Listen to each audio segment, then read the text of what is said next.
हाँ भाई हाँ भाई, क्या हाल है। Question number chapter part 4 of this chapter start करते हैं। Exchange rate. एक्सचेंज रेट में बेटा सिर्फ और सिर्फ क्रॉस मल्टीप्लाई का गेम है और कुछ नहीं है इस चैप्टर में। देखो बेटा, बोला हुआ है 1 पाउंड इतने डॉलर्स है और फिर बोला हुआ है 1 पाउंड इतने यूरोज है। पाउंड 500 को कन्वर्ट करना है डॉलर्स में। 1 पाउंड आपको बोला हुआ है $1.87 के। अब आपको 500 पाउंड को कन्वर्ट करना है डॉलर्स में, तो you will simply cross multiply this और आपकी एक्स की वैल्यू आ जाएगी 500 इंटू 1.87। देखो, पाउंड के नीचे आप पाउंड लिखोगे, डॉलर के नीचे आप डॉलर। आपको पता था 1 पाउंड है $1.87 का। 500 पाउंड कितने डॉलर्स के होंगे? X, cross multiply. तो इसका आंसर हो जाएगा 500 into 1.87 which is what 935। Set है। नेक्स्ट बोला हुआ है 726 पाउंड्स है और आपको कन्वर्ट करने हैं इसको। आप 726 यूरोज है और बोला है कितने पाउंड्स बने। 1 पाउंड यूरो 1.21 का। यूरो कितने? 726। पाउंड ढूंढने, उसके नीचे क्या लिख देंगे? X. And then you will simply cross multiply 1 into 726 which is 726 equal to 1.21 x। x equal to हो जाएगा 726 डिवाइड बाय 1.21। सही है। तो आपका आंसर आ जाएगा x equal to 600। ये बात समझ आने के बाद बड़ा कंफ्यूजिंग पार्ट है ये देखो। रोज ने $850 यूरो में कन्वर्ट करने। Now this thing is complicated, please focus. देखो मेरा बच्चा,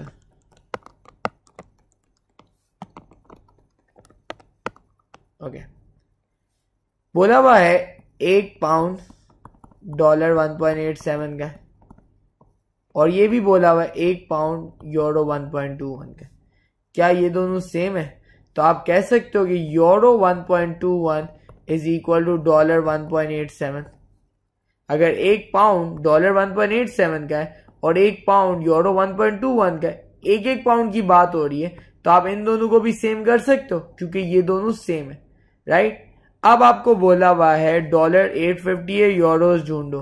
तो डॉलर के नीचे डॉलर लिख दो, यूरोज के नीचे x, cross multiply 850 into 1.21 divide by 1.87। आपका आंसर आ जाएगा x इक्वल टू 550। सही है भाई। 850 into 1.21 is equal to $1.87x।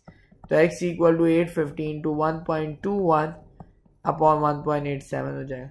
यहाँ पे ये खत्म। फिर बोला हुआ है मैथ्यू ने 770 रुपीज को $770 को 40,000 रुपी में कन्वर्ट करा। How many rupees did he receive for each dollar? देखो 770 और उसके अगेंस्ट 40,000 रुपीज। अब आपको ढूंढने क्या है? कितने रुपए for each dollar. Each dollar मतलब $1 और रुपीज कितने हो गए? X, cross multiply this. तो 40,000 इक्वल टू 770x। तो x की वैल्यू आ जाएगी 40,000 डिवाइड बाय 770।